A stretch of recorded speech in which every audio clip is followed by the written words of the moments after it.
Hello and welcome to this teaching idea video on how to use a large model to teach mitosis. Right, this method can either be used at A-level biology, where you'll need to include more detail, or it works just as well at GCSE level.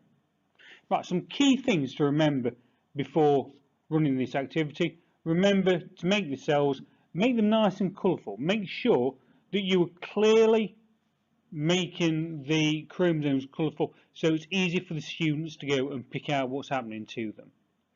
Make sure that you go and include lots of stage cards to help students as you go along and clarify bits. After the activity, they can go and they can use these stage cards to help produce their own labelled diagrams. And finally, remember, at each stage, make sure that you're stopping and questioning your students about what's happening, just as that little bit of a method of AFL. The following video just runs through really quickly how the activity can be used within the lesson set. First stage in mitosis involves doubling the number of chromosomes. This happens during the S phase of the cell cycle. The chromosomes double and condense around the centromere. The reason for them condensing is so that all the DNA is tightly bundled together so there is no damage during mitosis. At this stage, protein synthesis and messenger RNA synthesis using the DNA stops as the DNA cannot be unwound.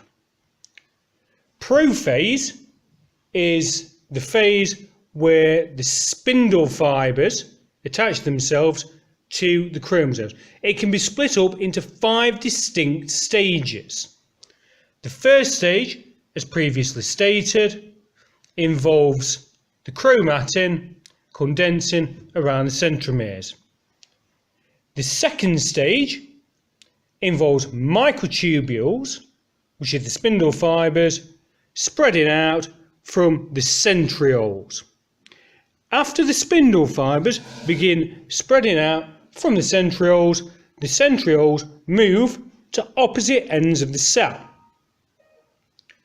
Once they move to the opposite ends of the cell, the spindle fibers or centrioles go and attach themselves to the centromeres at the centre of the pairs of chromosomes. At the end of prophase, the nuclear membrane or nuclear envelope disappears. The cell then enters metaphase.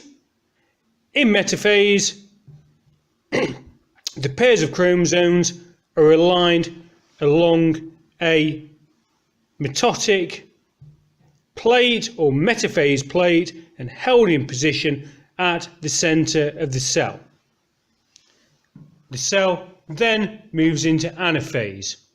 During anaphase, the spindle fibers contract and our moving chromosomes get a very prominent V shape.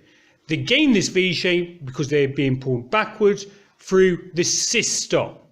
The systole is a liquid that we find inside of the cell. After anaphase, the chromosomes have been pulled to opposite ends, half the chromosomes at one end, half the chromosomes at the other, and telophase can take place.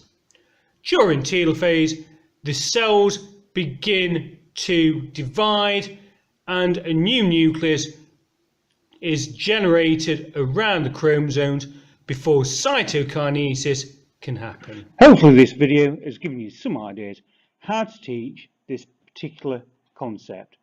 If you've liked this video, please subscribe, like the video.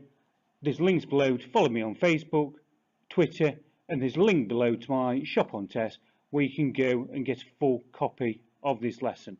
Please feel free to leave any comments or questions below and I will get back to you as quickly as possible.